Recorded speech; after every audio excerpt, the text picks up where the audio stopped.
Friends, मैं मुकेश बर्नवाल एक बार फिर से अपने YouTube चैनल पर आप सबों का हार्दिक स्वागत और अभिनंदन करता हूं। प्राचीन भारत के इतिहास के लास्ट कई वीडियोस में हमने बौद्ध धर्म के संबंध में डिटेल में आपको जानकारी देने की कोशिश की थी। आज की इस क्लास में हम सब बात करेंगे जैन धर्म के बारे में।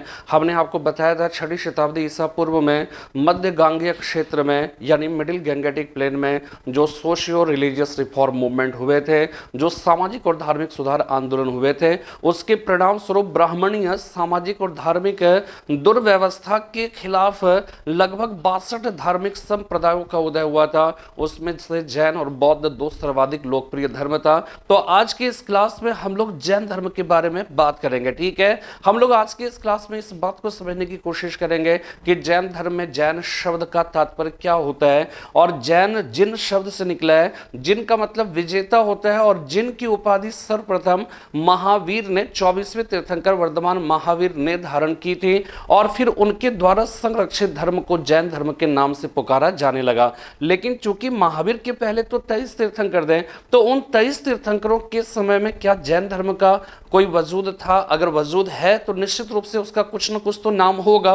तो जैन धर्म के पहले इस धर्म का नाम क्या था, हम लोग इस बात को समझने की कोशिश करेंगे। जब हम कहते हैं जैन धर्म के अंदर 24 तीर्थंकर हुए, तो तीर्थंकर शब्द का तात्पर्य वास्तव में होता क्या है? ठीक है, हम लोग इस बात को यानी जो बेसिक चीजें है ना, सबसे पहले उसी चीज को समझने की कोशिश करेंगे। और ये ध्यान रखिएगा, जो सामाजिक और धार्मिक सुधार आंदोलन के कारण होंगे वही बौद्ध धर्म के उदय का कारण होगा। जो सामाजिक और धार्मिक सुधार आंदोलन के कारण या बौद्ध धर्म के उदय के कारण होंगे वही कारण जैन धर्म का होगा। तो जैन धर्म के उदित होने का जो कारण है वो कारण बौद्ध धर्म से या सामाजिक धार्मिक सुधार आंदोलन के जो कारण है उससे इतर कोई कारण नहीं होगा। ठीक है, तो देखिए यहां पे जैन धर्म में आपको ये मालूम है कि जैन धर्म की अगर हम बात करें, अगर बौद्ध धर्म से थोड़ा सा अगर कंपैरिजन स्टार्टिंग के पहले ही जो है अगर मैं करूं, तो आप इस बात को जानिए कि बौद्ध धर्म जो है जैन धर्म की तुलना में वास्तव में एक नवीन धर्म है। यानी जैन धर्म बौद्ध धर्म की तुलना में एक प्राचीन धर्म है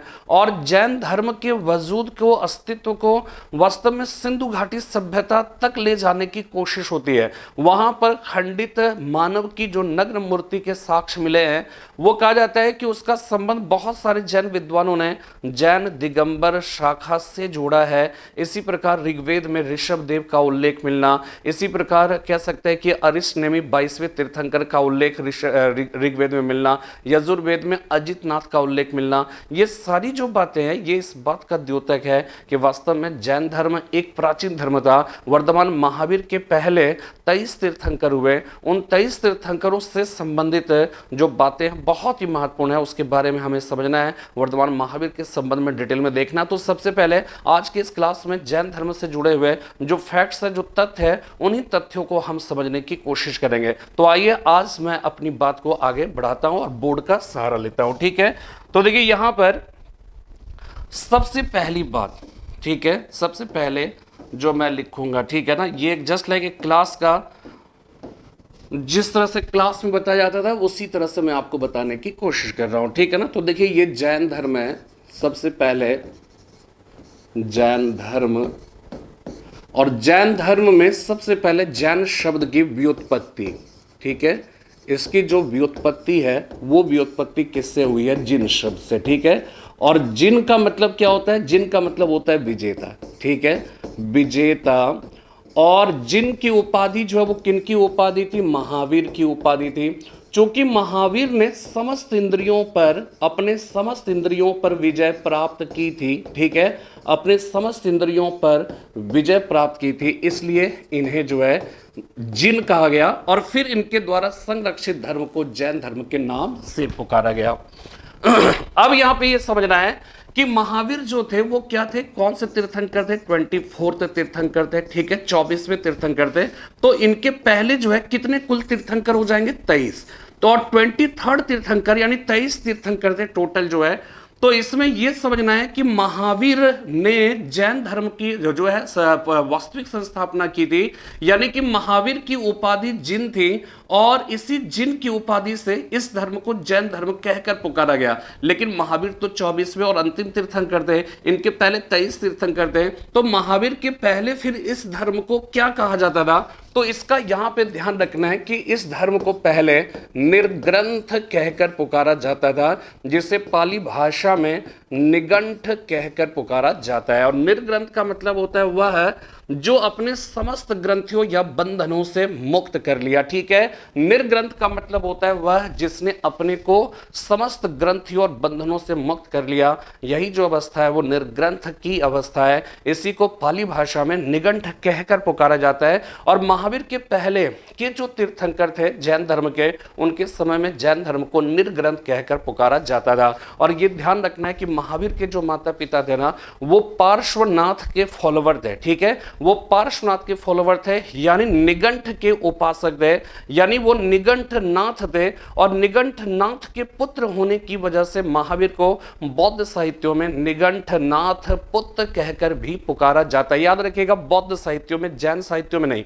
बौद्ध साहित्यों में महावीर को क्या कहा गया? निगंठ नाथ पुत्र कहकर पुकारा गया है। ठीक है, तो निगंठ नाथ पुत्र इसलिए कहा गया क्योंकि महावीर के जो माता पिता थे वो निगंठ नाथ थे, यानी वो निगंठ के उपासक थे और उनके पुत्र थे महावीर। इसलिए महावीर को बौद्ध साहित्यों में निगंठ नाथ पुत्र कहकर पुकारा जाता है। ठीक है, तो एक बार फिर से कि जैन धर्म में जैन शब्द की व्युत्पत्ति जिन शब्द से हुई है, जिनका मतलब होता है विजेता।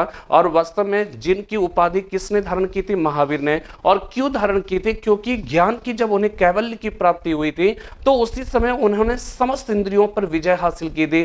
तो समस्त इंद्रियों पर विजय हासिल करने की वजह से वो विजेता यानी जिन कहलाए। और फिर उनके द्वारा संरक्षित जो धर्म है, इसी जिन के नाम से, जैन धर्म के नाम से पुकारा जाने लगा। लेकिन हमने आपको क्या बताया कि महावीर जो है 24वें और अंतिम तीर्थंकर है। ठीक है, यहां पे ये ध्यान रखना है कि जैन धर्म के 24वें और अंतिम तीर्थंकर होने के बावजूद भी अगर देखा जाए तो जैन धर्म के वास्तविक संस्थापक, रियल फाउंडर ऑफ जैनिज्म जो है, जिनको कहा जाता है वो वर्धमान महावीर। और ऐसा इसलिए क्योंकि महावीर के पहले के जो 23 तीर्थंकर हुए, उन तीर्थंकरों में केवल पार्श्वनाथ को छोड़ दिया जाए तो इसके पहले के जो 22 तीर्थंकर है ना, उनमें से किन्हीं की ऐतिहासिकता जो है वो प्रामाणिक नहीं है, वो इतिहास सिद्ध सत्य नहीं है। ठीक है ना, एक जो किंवदंती है चली आ रही है जैन साहित्यों में, जो उसका उल्लेख है, उस उल्लेख के आधार पर ही जो है 22 तीर्थंकरों को दिखाया जाता है। और उसमें से किन्हीं की ऐतिहासिकता जो है वो सिद्ध नहीं है।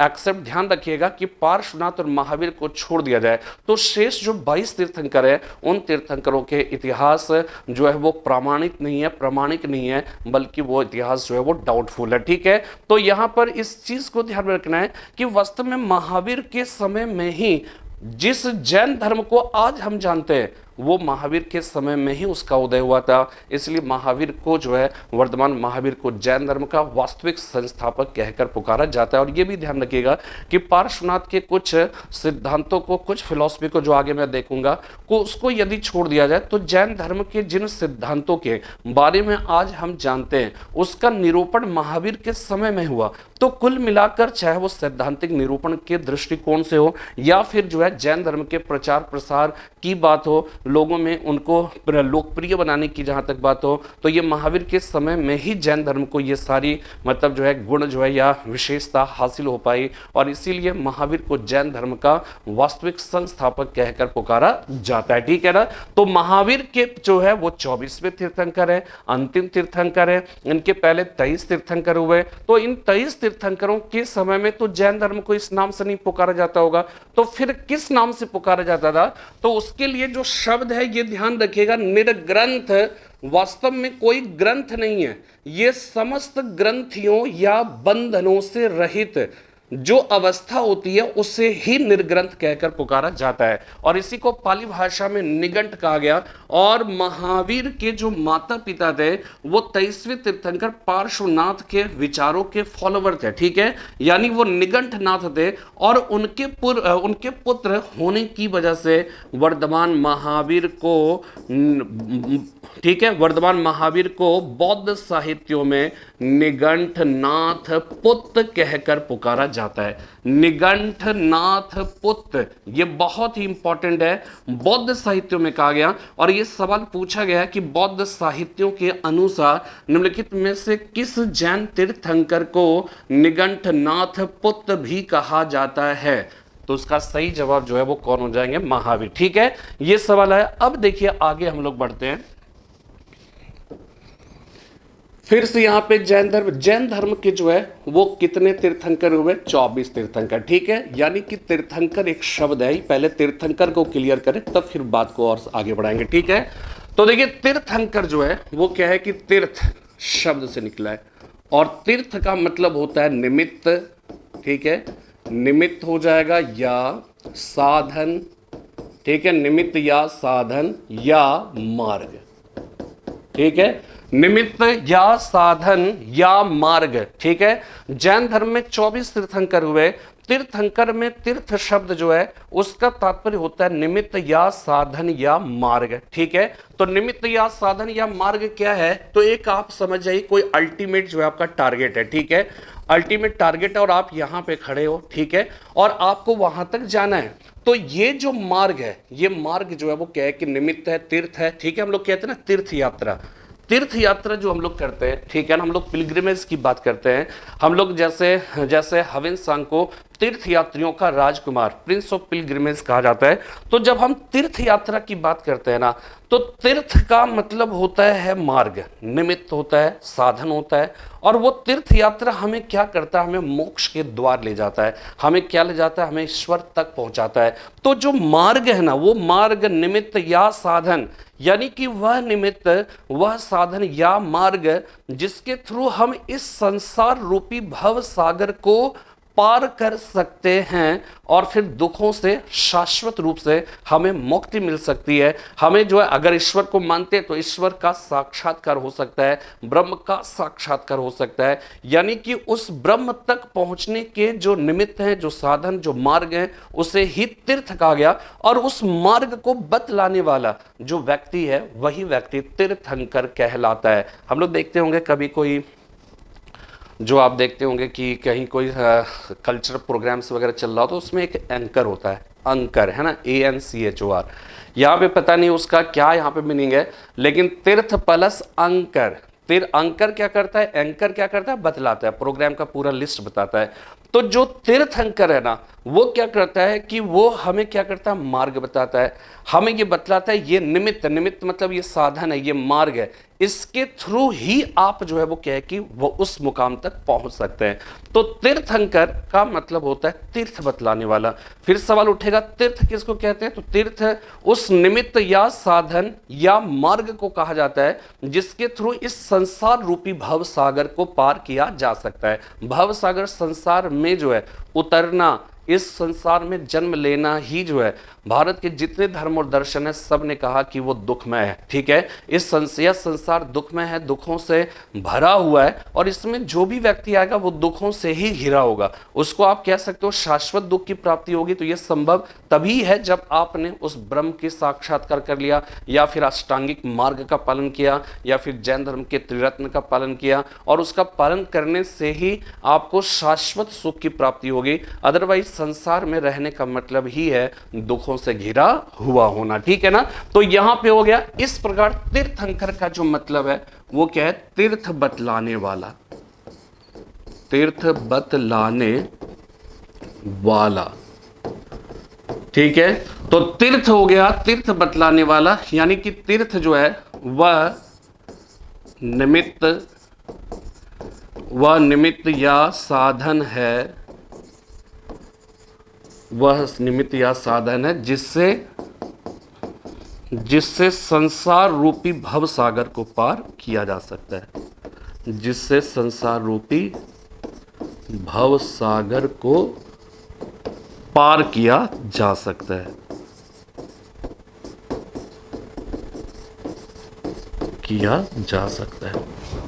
ठीक है, तो ये आपको जो है याद रखना है। चलिए अब और आगे बात बढ़ाते हैं हम लोग। ठीक है, नेक्स्ट है जैन धर्म के।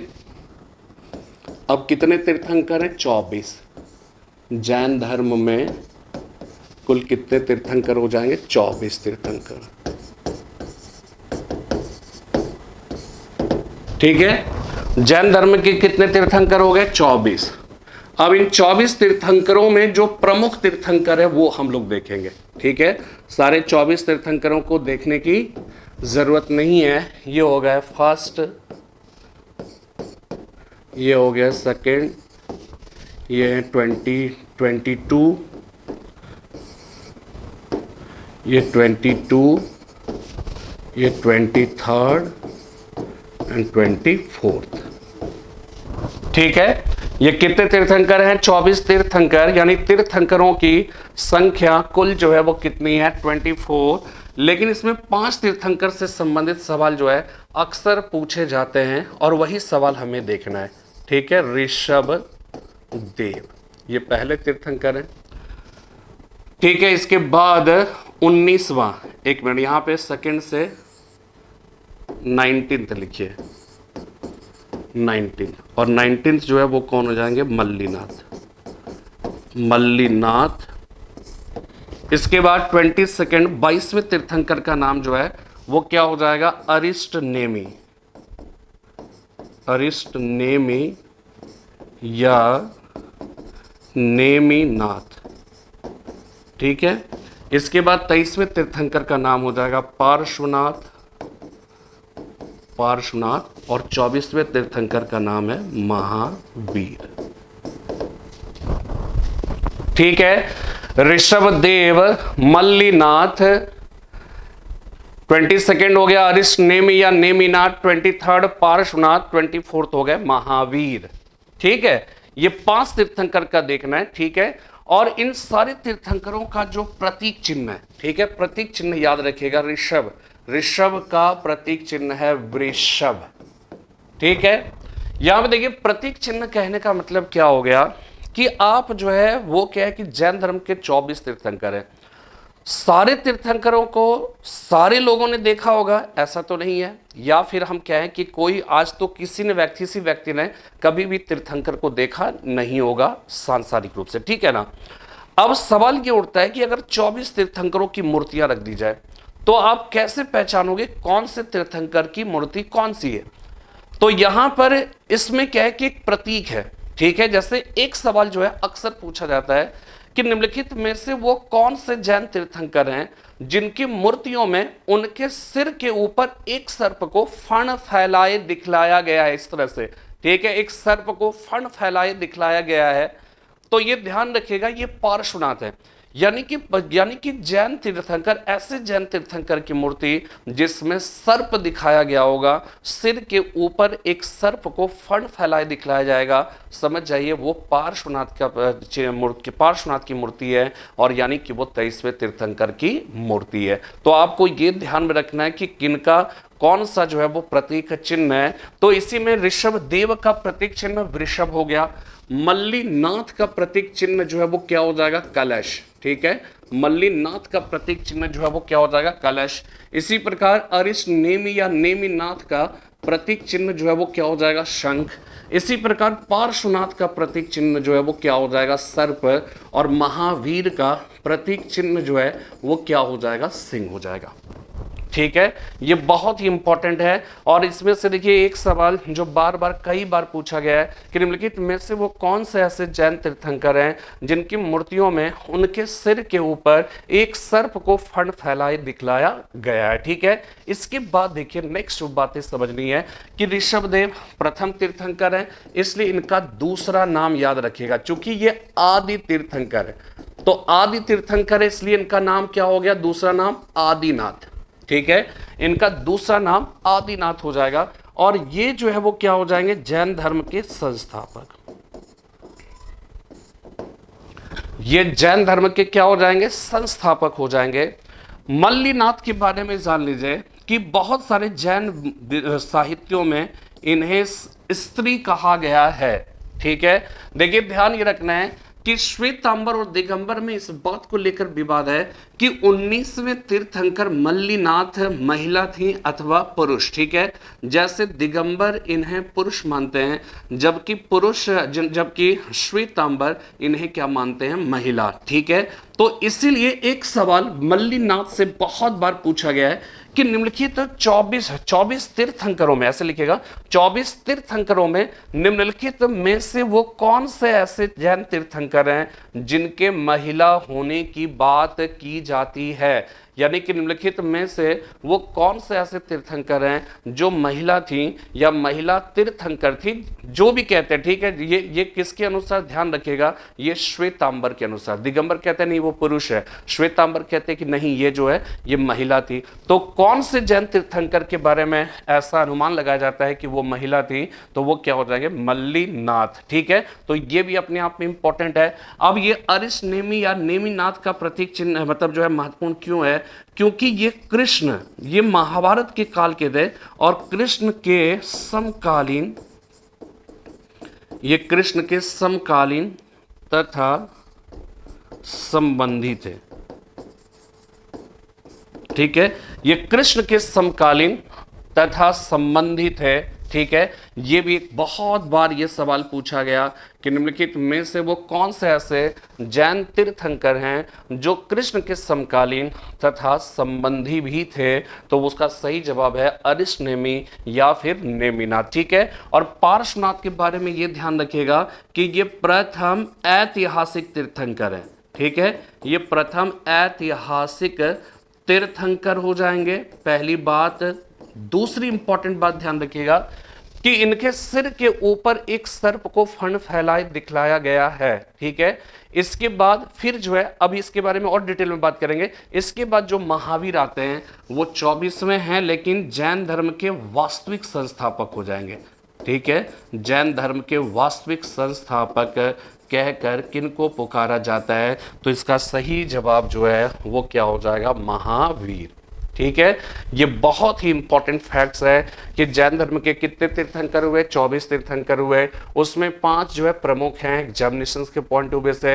पहला 19वां, 22वां, 23वां और 24वां। इसमें पहले जो तीर्थंकर है वो ऋषभदेव, 19वें तीर्थंकर मल्लीनाथ, 22वें तीर्थंकर अरिष्ट नेमि या नेमिनाथ, 23वें तीर्थंकर पार्श्वनाथ, 24वें तीर्थंकर महावीर हो जाएंगे, ठीक है। तो इसमें ऋषभदेव चूंकि पहले तीर्थंकर हैं इसलिए ये आदिनाथ हो जाएंगे, और पहले तीर्थंकर हैं तो संस्थापक भी कौन हो जाएंगे, ऋषभदेव ही हो जाएंगे। और ऋषभदेव का जो प्रतीक चिन्ह है वो प्रतीक चिन्ह क्या हो जाएगा, वृषभ, ठीक है। इसके बाद 19वें तीर्थंकर मल्लीनाथ की अगर बात करें तो मल्लीनाथ के बारे में जो सवाल आता है वो क्या आता है, वो ये सवाल आता है कि निम्नलिखित 24 तीर्थंकरों में वो कौन से ऐसे तीर्थंकर हैं जिनके, ठीक है, ध्यान रखिएगा, जिनके महिला होने की बात की जाती है, तो उसका सही जवाब है मल्लीनाथ यानी 19वां तीर्थंकर। फिर सवाल आता है वो कौन से ऐसे जैन तीर्थंकर हैं जो कृष्ण के समकालीन और संभवतः संबंधी भी थे, तो इसका सही जवाब है अरिष्ट नेमि या नेमिनाथ। जबकि 23rd जो तीर्थंकर है, 23वां तीर्थंकर, वो पार्श्वनाथ है, ठीक है।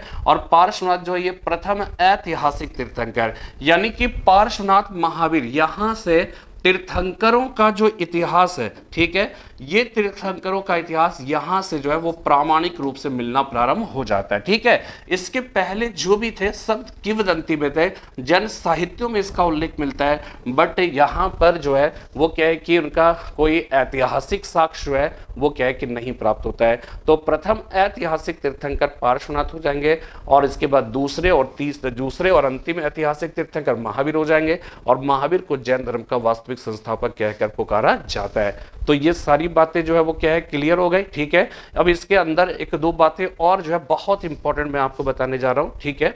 इसके बाद देखिएगा कला एवं जैन धर्म, ठीक है, कला एवं जैन धर्म।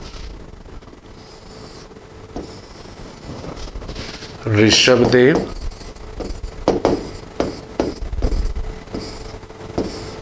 ठीक है, ऋषभदेव,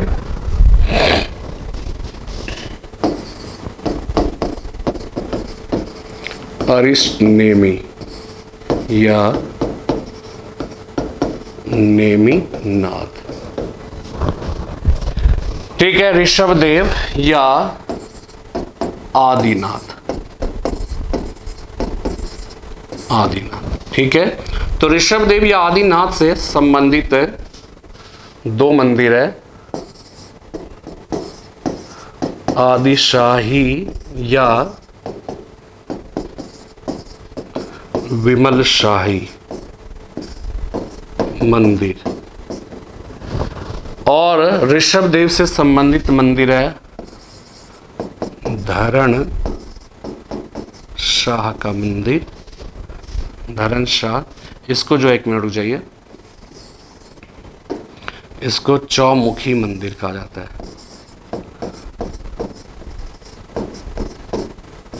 चौमुखी मंदिर, ठीक है, चौमुखी मंदिर। और अरिश नेमी या नेमीनाथ से संबंधित जो मंदिर है वो लूणा वसही मंदिर, ठीक है। और ये कहां पे हो जाएगा? माउंट आबू पर्वत,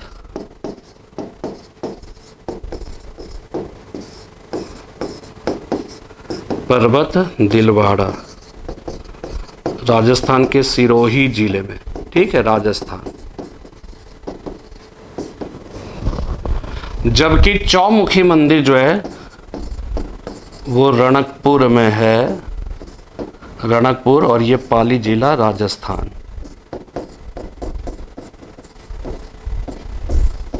ये हो जाएगा सिरोही जिला। और लूणा वसही मंदिर भी जो है वो कहाँ पे? माउंट आबू पर्वत, माउंट आबू पर्वत दिलवाड़ा राजस्थान, ठीक है। तो यहाँ पे देखिए बहुत इंपॉर्टेंट है कि ऋषभ देव से संबंधित जो टेम्पल्स है उसमें ध्यान रखिएगा कि रणकपुर का जो राजस्थान पाली में है उसका जो मंदिर चौमुखी मंदिर है ये बहुत ही फेमस है। जैन टेम्पल्स में ये कह सकते हो कि सर्वाधिक भव्य जो इमारत जिस मंदिर का है वो चौमुखी मंदिर है, यानी उसमें 4 दरवाजे हैं और जो ऋषभ देव है वो चारों ओर मुख किए हुए हैं, ठीक है। इसलिए इसको चौमुखी मंदिर कहकर भी पुकारा जाता है, ठीक है। रणकपुर है राजस्थान में, पाली राजस्थान में स्थित है। आदि शाही मंदिर या विमल शाही मंदिर है माउंट आबू पर्वत। और ध्यान ये रखिएगा चूंकि ये आदिनाथ है तो आदि शाही मंदिर। विमल शाही इसलिए कहा गया क्योंकि इसका निर्माण जो है, निर्माता कौन था? विमल, निर्माता विमल था, विमल ने इसका निर्माण कराया, इसको विमल शाही कहा गया। और ये विमल जो है वो कौन था? गुजरात के चालुक्य, ठीक है, गुजरात के चालुक्य शासक, चालुक्य सोलंकी वंशीय शासक भीम प्रथम का मंत्री था विमल। तो गुजरात के चालुक्य सोलंकी वंशीय शासक भीम प्रथम के मंत्री विमल ने इस मंदिर का निर्माण कराया था, इसलिए इसको विमल शाही का मंदिर कहकर पुकारा जाता है। और ये माउंट आबू पर्वत के समीप बना है, ठीक है। इसी प्रकार लूणा वसही का मंदिर जो 22वें तीर्थंकर से संबंधित है, इसमें यह ध्यान रखिएगा इसका निर्माता वस्तुपाल और तेजपाल थे, वस्तुपाल और तेजपाल, ठीक है। लूणा वसही का मंदिर हो गया। चौमुखी मंदिर का निर्माता वहां का एक व्यापारी था धरण शाह ने करवाया था। और ये रणकपुर जो नाम है ना, ये राणा कुंभा के नाम पर है, राणा कुंभा के नाम पर। और जिस जगह पर यह मंदिर बनाया गया है, ठीक है ना, उस जगह को मेवाड़ के राजा राणा कुंभा ने क्या है कि वो दान कर दिया था धरण शाह को, और धरण शाह ने फिर क्या है इस मंदिर का निर्माण कराया। तो देखिए इसमें संबंध मतलब प्रश्न क्या आता है? प्रश्न आता है जैसे आदिशाही मंदिर का निर्माण किसने कराया था और किससे संबंधित है, कौन से जैन तीर्थंकर से संबंधित है। रणकपुर का जो मंदिर है जो कि जैन मंदिरों में सर्वाधिक विशाल और भव्य मंदिर माना जाता है, उसका निर्माण किसने कराया था? धरण शाह ने कराया था। और ये रणकपुर जो है जो मंदिर जहाँ पे बना है उसके लिए जमीनें किसने दी थी? राणा कुंभा ने। और राणा कुंभा के नाम से ही जो है रणकपुर नाम पड़ा। और ये चौमुखी मंदिर भी किसको डेडिकेटेड है? ऋषभ देव को, ठीक है। इसके बाद अरिश नेमी या नेमीनाथ की अगर हम बात करें तो इस मंदिर को लूणा वसही का मंदिर कहा जाता है, ठीक है। ये ध्यान आपको रखना है कि ये वसही जो शब्द है ये बहुत बार पूछा गया है कि ये जैन धर्म, ये एनसीईआरटी में देखिएगा इसके लिए बसदिस शब्द का प्रयोग किया गया, और बसदिस जो है वास्तव में जैन मठ होता था। तो ये एक सवाल पूछा गया, बसदिस का संबंध वो क्या है कि किस धर्म से है, या किस धर्म के मठ को बसदिस कहा जाता था, तो उसका सही जवाब जो है वो जैन धर्म हो जाएगा। और इस मंदिर का निर्माता वास्तुपाल तेजपाल है। ये कई बार सवाल जो है पूछा जा चुका है। और ये सब संगमरमर का मंदिर है, ठीक है, टेम्पल्स जो है संगमरमर का है, और बहुत ही खूबसूरत है। इस पर जो नक्काशी की गई है वो अपने आप में बहुत ही खूबसूरत माना जाता है, ठीक है।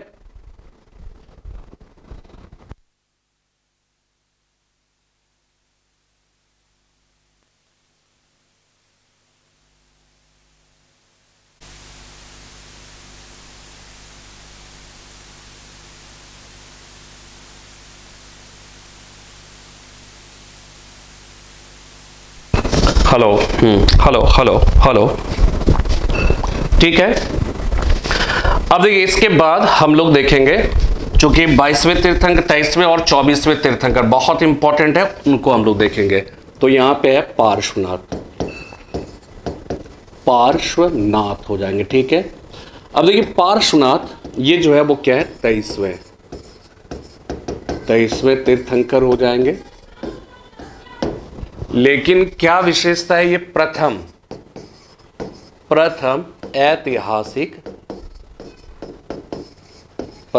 ऐतिहासिक तीर्थंकर, ये बहुत ही इंपॉर्टेंट है, ये ध्यान रखिएगा, ठीक है।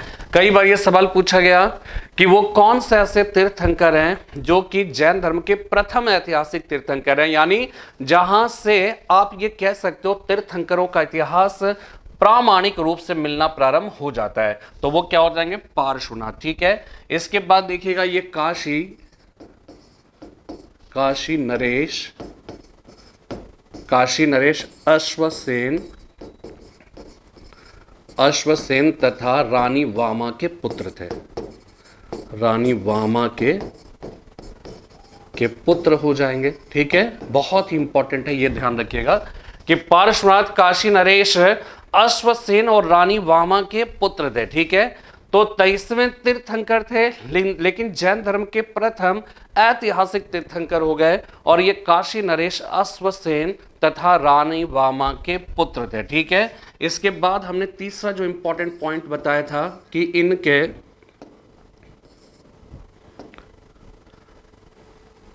इनके सिर के ऊपर सर्प फण फैलाए हुए दिखलाया जाता है, ठीक है। ठीक है, तो प्रथम ऐतिहासिक तीर्थंकर काशी नरेश, अश्वसेन तथा रानी वामा के पुत्र थे। सिर के ऊपर, इनके सिर के ऊपर सर्प को फण फैलाए दिखलाया गया है, ठीक है। और क्या इंपॉर्टेंट बात है, तो ध्यान रखिएगा, इन्होंने जो गृह त्याग किया है, कितने साल की अवस्था में, ध्यान रखिएगा, 30 वर्ष की अवस्था में, ठीक है। 30 वर्ष की अवस्था में गृह त्याग किया, पार्श्वनाथ ने गृह त्याग किया था 30 वर्ष की अवस्था में, ठीक है। यह ध्यान रखिएगा, महात्मा बुद्ध ने 29 वर्ष की अवस्था में, और इसके बाद पार्श्वनाथ का पूछा जाता है और महावीर का। तो महात्मा बुद्ध ने 29 वर्ष की अवस्था में, पार्श्वनाथ ने 30 वर्ष और महावीर ने 30 वर्ष की अवस्था में, ये ध्यान रखिएगा, यानी 29, 30 और 30, ठीक है। और ये वास्तव में इन्हीं तीन के बारे में पूछा जाता है। तो 30 वर्ष की अवस्था में रिनंसिएशन किया, गृह त्याग किया था, और कैवल्य, ठीक है, कैवल्य शब्द के बारे में भी समझ लीजिए कि बौद्ध धर्म में जिसे संबोधि कहा गया, उसे ही जैन धर्म में कैवल्य कहा जाता है। सबके अपने अपने डिक्शन से, ठीक है।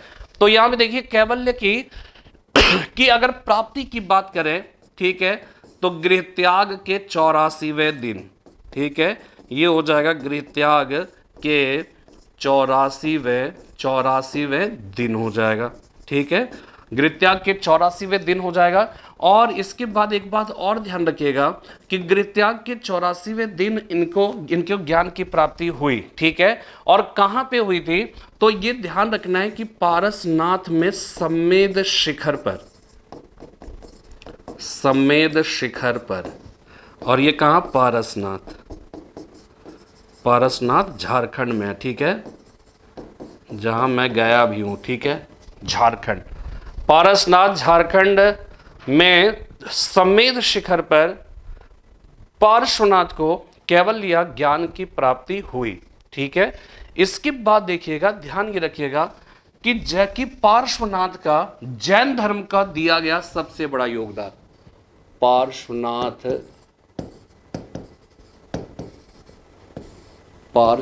का योगदान,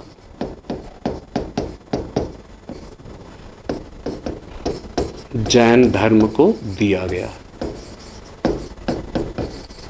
ठीक है। जैन धर्म का सबसे इंपॉर्टेंट ध्यान रखिएगा है पंच महाव्रत, ठीक है। ये जैन धर्म का सबसे प्रमुख सिद्धांत है, इसको कहते हैं 5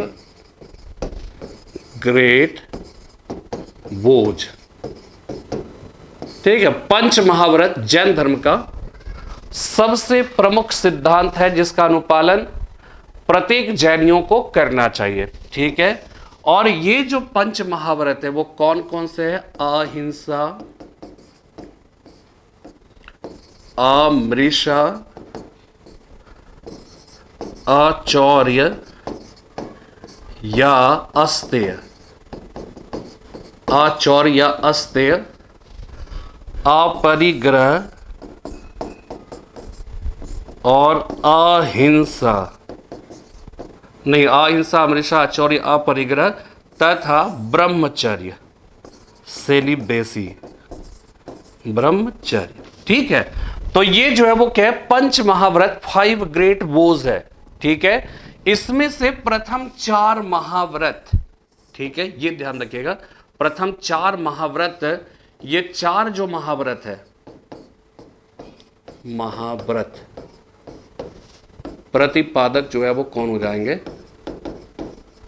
प्रतिपादक पार्श्वनाथ, ठीक है। इसके प्रतिपादक कौन हो जाएंगे, पार्श्वनाथ। इसीलिए पार्श्वनाथ के समय में इस धर्म को चाउ जाम या चातुर्याम कहा जाता था, चातुर्याम धर्म भी कहा जाता था। बुक्स में दिया हुआ सब देखिएगा, ठीक है। तो यहां पे ये ध्यान रखना है कि पार्श्वनाथ जो जैन धर्म का जो पंच महाव्रत है, अहिंसा, हिंसा नहीं करना, अमृषा यानी झूठ मिथ्या नहीं बोलना, अचौर्य या अस्तेय यानी चोरी नहीं करना, अपरिग्रह का मतलब है जरूरत से ज्यादा धन का संकलन नहीं करना, ब्रह्मचर्य का है मतलब है कि आपका समस्त ज्ञानेंद्रिय जितनी है, ठीक है, उन ज्ञानेंद्रियों के मामले में संयम का पालन करना।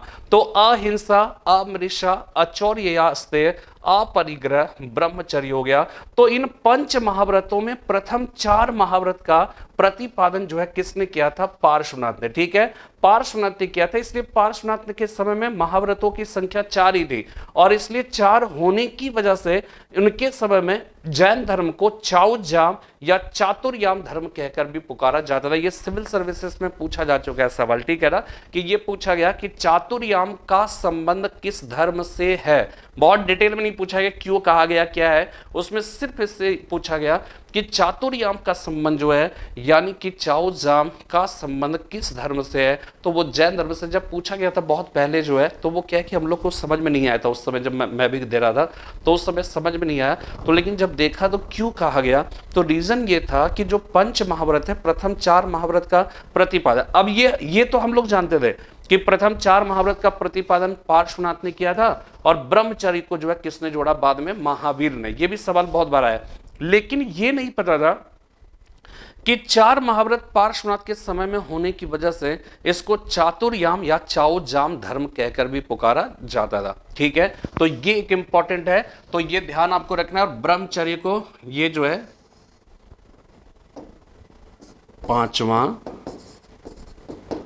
पांचवा महाव्रत महावीर ने जोड़ा था। बहुत बार पूछा गया है, जोड़ा था, ये बहुत ही इंपॉर्टेंट है। ठीक है, तो आपका पार्श्वनाथ को जैन धर्म का दिया गया सबसे बड़ा योगदान यही है कि पंच महाव्रतों में प्रथम 4 महाव्रत यानी अहिंसा, अमृषा, अचौर्य या अस्तेय का प्रतिपादन किसने किया था? अस्तेय और अपरिग्रह का प्रतिपादन किसने किया था? पार्श्वनाथ ने। और इसलिए 4 महाव्रतों पर जोर देने की वजह से पार्श्वनाथ के समय में जैन धर्म को चाउ जाम या चातुर्याम धर्म कहकर भी पुकारा जाता था। इसमें जो 5वां महाव्रत ब्रह्मचर्य है, इसको बाद में वर्धमान महावीर ने जोड़ा था। और ध्यान ये रखिएगा कि पार्श्वनाथ के समय में जैन धर्म के अंदर महिला और पुरुष दोनों आते थे। ठीक है, और ध्यान यहां रखना है कि पार्श्वनाथ के समय में जैन भिक्षुणी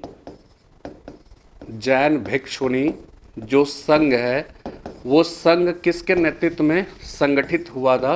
वो है पुष्पचूला। ये भी बहुत बार पूछा जा चुका है। भिक्षुणी संघ पुष्पचूला के नेतृत्व में बहुत बार ये सवाल आ चुका है। ठीक है, ये सब याद रखिएगा आप, पुष्पचूला के नेतृत्व में।